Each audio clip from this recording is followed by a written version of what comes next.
मैं स्नेहा और आप देख रहे हैं न्यूज बाइस्कोप। बिहार में जैसे जैसे बिहार विधानसभा चुनाव का समय नजदीक आ रहा है, वैसे वैसे बिहार की राजनीति में भी उथल पुथल देखने को मिल रही है।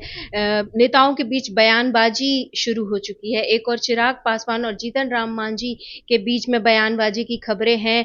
तो इसका क्या असर एनडीए पर पड़ेगा? हमारे साथ विस्तार से चर्चा करने के लिए हमारे साथ संपादक एस के राजीव मौजूद है। तो सर, क्या लगता है, चिराग पासवान और जीतन राम मांझी, ये दोनों के बीच बयानबाजी का असर एनडीए पे पड़ेगा?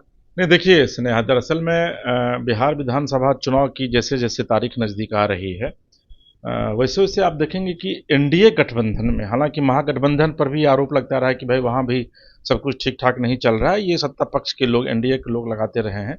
लेकिन एनडीए में भी सब कुछ ठीक ठाक नहीं चल रहा है और लगातार जो एनडीए ये सपना एक पाले हुई है कि भाई हमको कम से कम 225 सीट जीतना है। नीतीश कुमार लगातार ये कभी कभी बोलते रहे हैं, बीजेपी के नेता जो हैं वो अक्सर ये बोलते रहे हैं।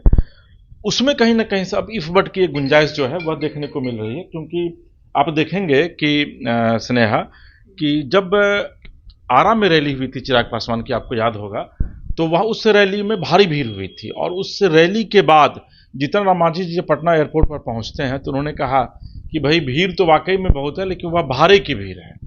अब देखिए, ये एक ऐसा बयान है जो बयान किसी को भी तिल मिला देगा।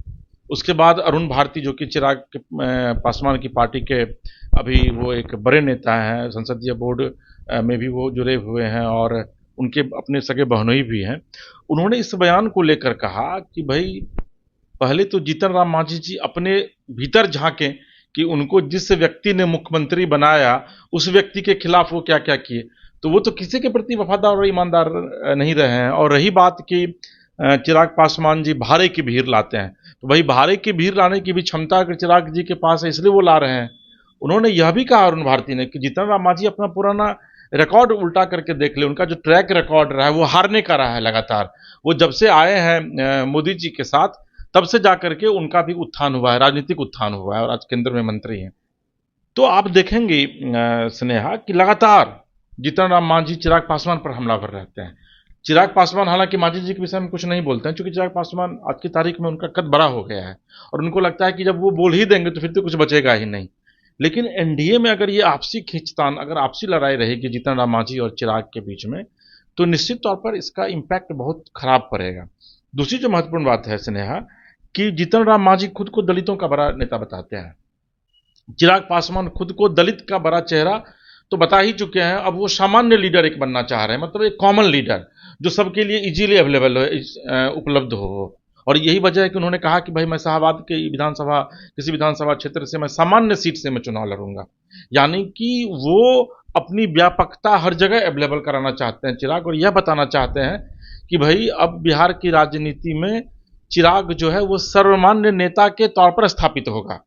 तो उसमें कहीं ना कहीं से निश्चित तौर पर एक ऑब्स्टेकल आएगा अगर इस तरीके से जीतन राम मांझी, जो उनके सहयोगी दल के एक अच्छे सीनियर लीडर हैं, अभी केंद्र सरकार में मंत्री हैं मोदी जी के साथ, वो अगर इस तरीके से बयानबाजी करेंगे तो विपक्ष को तो बैठे बिठाए फिर एक मुद्दा मिल जाएगा, और विपक्ष को जब बैठे बिठाए मुद्दा मिल जाएगा तो निश्चित तौर पर इसका नुकसान आने वाले दिनों में एनडीए को भुगतना पड़ेगा।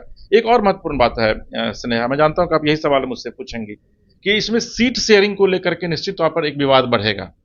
देखिए, ये भी एक बड़ी बात है, क्योंकि जीतन राम मांझी खुद के विषय में कह रहे हैं कि हम बड़े नेता हैं। वो जिस समुदाय से बिलोंग करते हैं उसको लोग मुसहर समुदाय कहता है, मांझी कहता है, उससे वो बिलोंग करते हैं। तो वो कह रहे हैं कि भाई मैं तो खुद अति पिछड़ी जाति से बिलोंग करता हूँ। चिराग पासवान कह रहे हैं मैं अति पिछड़ी जाति से बिलोंग करता हूँ। और आपको पता है कि बिहार में पिछड़ी और अति पिछड़ी जाति की आबादी बहुत ज़्यादा है।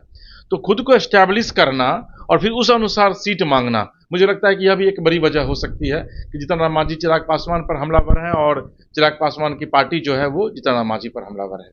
सर, तो जैसे कि इंडिया गठबंधन से एआईएमआईएम ने जुड़ने की बात की है, तो विपक्ष मजबूत होता दिख रहा है और एनडीए में खुद ही ऐसे हो रहा है, तो क्या इसका असर चुनाव पे पड़ेगा? नहीं, देखिए, चुनाव पर तो नहीं पड़ेगा, लेकिन एनडीए पर निश्चित तौर पर पड़ेगा।